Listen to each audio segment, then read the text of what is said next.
ধুর, একটা জিনিস আঁকতে গিয়ে এতবার মুছতে হচ্ছে, আঁকার হাতটাই চলে গেছে।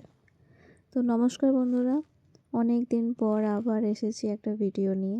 বুঝতেই পারছো আমি মা সরস্বতী আঁকছি। আসলে আমার বোন আঁকতে বলেছে এই মা সরস্বতীকে।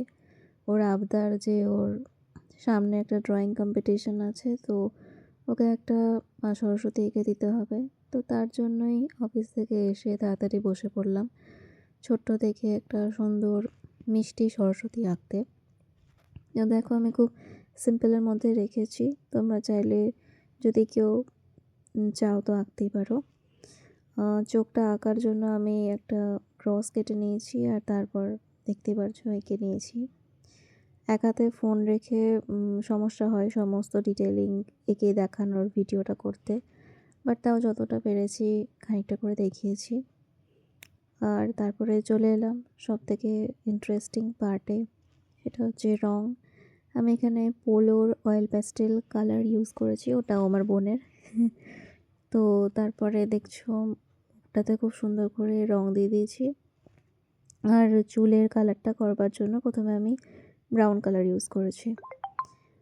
আর একটা মার্কার পেন ছিল, মার্কার না এটাকে কি বলে আমি জানি না, ব্রাশ পেন মেবি ওরই। তো ওর কাছ থেকে নিয়ে ব্রাশ পেনটা দিয়ে আমি আউটলাইনগুলো দিয়েছি, কারণ এত ছোট তো অয়েল প্যাস্টেল দিয়ে চোখ টোক করতে গেলে ধেবড়ে যেতে পারে। তারপর হলুদ রঙের শাড়ি আর সবুজ রঙের পাড় দিয়ে শাড়িটাকে কমপ্লিট করলাম। নিচে পদ্ম ফুল, তার নিচে একটু জলের প্রতিবিম্ব আমি রাখার চেষ্টা করেছি। হাতে একটা বীণা ধরিয়েছি, সেই বীণার কালারটা দেখো এরকম কিছুটা রাখলাম, মানে সব কিছু স্যাটেলের মধ্যে। আর এই ছোট্ট হাঁসটাকে আমি হলুদ আর কমলা দিয়ে খানিকটা রং দিয়েছি, আর একটু ওই ব্রাশ পেনটা দিয়ে আউটলাইনটা করে দিয়েছি। একটা ছোটো মতন হাঁস রেখেছি, ব্যাস। এভাবে আমার গোটা লুকটা কমপ্লিট হয়েছে। তোমরা দেখে বলো কেমন লাগছে। খুব ছোটোর মধ্যে একটা মা সরস্বতী এঁকেছি, নিচে আমার নামটাও লেখা আছে।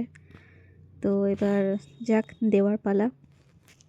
তো যার জিনিস এবার তাকে দেওয়ার পালা, তাকে দিলাম। তো সে এবার এটা দেখে প্র্যাকটিস করবে আর কম্পিটিশনে আঁকবে। তো শুভ সরস্বতী পুজো, সবাই ভালো করে কাটাও।